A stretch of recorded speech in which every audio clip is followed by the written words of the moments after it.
Está con nosotros Iván Sasovsky, que es tributarista. ¿Qué tal, Iván? ¿Cómo va? ¿Cómo andás, Eduardo? ¿Todo bien? Bien, buenas tardes. ¿Cuántas cosas nos hemos enterado este fin de semana, no? Sí, ¿cuántos cambio, impuestos ¿no? se podían inventar, no? La capacidad de inventiva... ¿Le podés contar a la gente, como si todos fuéramos alumnos de cuarto grado, qué es lo que se anunció este fin de semana a través de decretos y lo que se viene después en la ley, ¿no? La ley esta de emergencia. Sí, a ver, lo que sabemos es a través de trascendidos, porque no se filtró todavía el borrador del proyecto. Claro. La verdad es que llama la atención, porque supuestamente hoy se iba a presentar en comisión para que se debata y se pueda votar el día miércoles. Esto no pasó. Los trascendidos son la suspensión de alguna manera del tope que se aplicaba para las retenciones, que estaba fijo en 4 pesos por cada dólar. Sí. Bueno, eliminación de eso, por lo tanto el campo ya empezó a movilizarse, teniendo en cuenta que ahora pasan a ser un porcentaje directamente de la retención, como 30 la había soja. sido. Exactamente, quedan 30 y 12 después... el maíz, 12 el trigo. Claro, pero a su vez, al 9 la carne. eliminarse ese tope, de alguna forma se están aumentando las retenciones, pero ahí también se juega muchísimo con el tema del tipo de cambio. Al tener el cepo y el tipo de cambio planchado, claramente, al tener un porcentaje, tampoco es que la recaudación va a aumentar en la magnitud que se esperaba con un tipo de cambio libre. Por otro lado, la otra propuesta es bienes personales. Respecto al tema de bienes personales, lo que trascendió es que se iban a aumentar las alícuotas. Recordemos que hoy, entre 2 millones de pesos, hoy, lo vigente al día de hoy es que entre 2 y 3 millones de pesos se paga el 0,25. En principio, esta tasa pasaría al 0,50. Después, entre 3 millones de pesos y 18 millones, hoy por hoy está vigente una tasa del 0,50 y esto pasaría al 0,70 y a partir de ese monto, a partir de los 18 millones de pesos, en principio la alícuota podría llegar a ser del 1,25. Lo que sí se mantiene es la exención de 18 millones de pesos para la casa habitación, pero sin la actualización de la inflación. Por lo tanto, de alguna forma también se está evitando que menos gente pague el impuesto sobre los bienes personales. Por otra parte, trascendió también, ayer lo confirmó el propio jefe de gabinete, que aquellos que tengan bienes en el exterior van a tener que pagar una sobretasa del impuesto sobre los bienes personales. No está clara cuál es esa sobretasa. ¿Bienes son inmuebles? No, también las cuentas. También las cuentas en el exterior, y justamente el motivo de esta medida era para que se puedan nacionalizar de alguna forma los depósitos que hoy se encuentran en el exterior. Totalmente a la inversa de lo que había pasado hace 3 años cuando salió la ley de sinceramiento fiscal, en donde se les prometió que iba a desaparecer el impuesto sobre los bienes personales. Por eso mucha gente se adhirió al blanqueo y fue el blanqueo más grande de nuestra historia. Esto no está pasando, por lo tanto la seguridad jurídica está totalmente lesionada en este punto. Típico en nuestro país, ¿no? Claro. Es una cosa... que cambie. Y en principio lo que se buscaba era que se repatrien algunos fondos a inversiones locales que hoy se encuentran en el exterior, y ahí no pagarían. No sé cómo se va a implementar eso. La verdad es que hay un debate muy grande en la comunidad de tributaristas que respecto a cómo le van a dar forma a esto para evitar las inconstitucionalidades que ya han ocurrido y la confiscatoriedad que también se plantea en este tipo de tributos. La verdad es que respecto a la diferenciación, hay algunos bienes, por ejemplo las propiedades que uno tiene afuera, que no las puede nacionalizar. Entonces, claramente, si la medida es que se puedan traer inversiones del exterior, obviamente que con los inmuebles y sociedades, inversiones en sociedades que uno puede tener afuera, eso no se puede hacer, por lo tanto la medida ahí pierde eficiencia.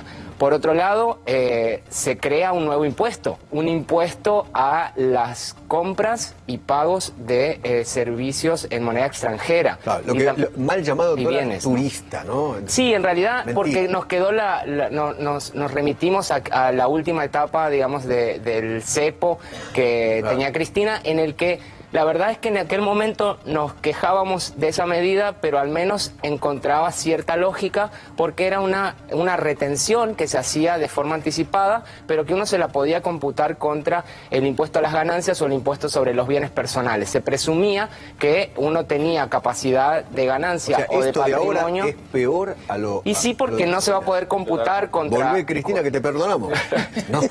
No se va a poder computar contra un impuesto. Volvé. Sí, tal cual. Bueno. No se va a poder computar y se crea un nuevo impuesto y ahí es donde y es donde se arman grandes debates, sobre todo entre los colegas respecto a qué capacidad contributiva se va a poder gravar con un nuevo impuesto, porque en definitiva lo que se está creando es un desdoblamiento cambiario, es decir, va a haber un tipo de cambio definido para con el cepo para lo que son operaciones de compraventa y exportaciones e importaciones de bienes, y después vamos a tener para todo lo demás este dólar digamos con este incremento del 30%, que a su vez es una tasa enorme, y acá entran realmente, y bueno, es que no sabemos impuesto a qué es, hasta el borde, no sabemos si un impuesto a qué es un impuesto al consumo. Hay tres formas de impuestos. A mí me enseñaron que más del 24% bueno, es que desde mi punto de vista, podría decir que no es... Bueno, es que desde mi punto de vista, para que sea legal, tiene que tener un aspecto básico que es la territorialidad. Es decir, el Estado no puede gravar con impuestos al consumo del exterior. Por lo tanto, hay tres formas de crear impuestos. Es al consumo, al patrimonio o a la renta. Ninguno de estas tres capacidades contributivas se aplica para este consumo en dólares. Por eso me parecía mucho más lógico lo que en su momento existía con el cepo del 2015, en el que se había encontrado una forma rápida de implementarlo porque no se estaba creando un impuesto, sino que la propia FIP con una resolución lo implementó. En ese sentido, Echegaray era muy rápido para crear ese tipo de medidas, pero ahora se está creando un nuevo impuesto, y para que esto no sea inconstitucional, debería poder definírselo un impuesto a qué es, y en función a eso definir si el mismo es legítimo o no. Le pongo otro ejemplo que está en los grises, dentro de los grises. Supongamos, no es mi caso, pero sé de muchos casos que ocurre esto. Yo tengo una casa en Italia o en España. Esa casa en España o en Italia tributa en el lugar. Tributa en España o en Italia. Sí. Está declarada en mi patrimonio. Yo ya tributo. En ambos países hay convenios de no a la doble imposición. Sí.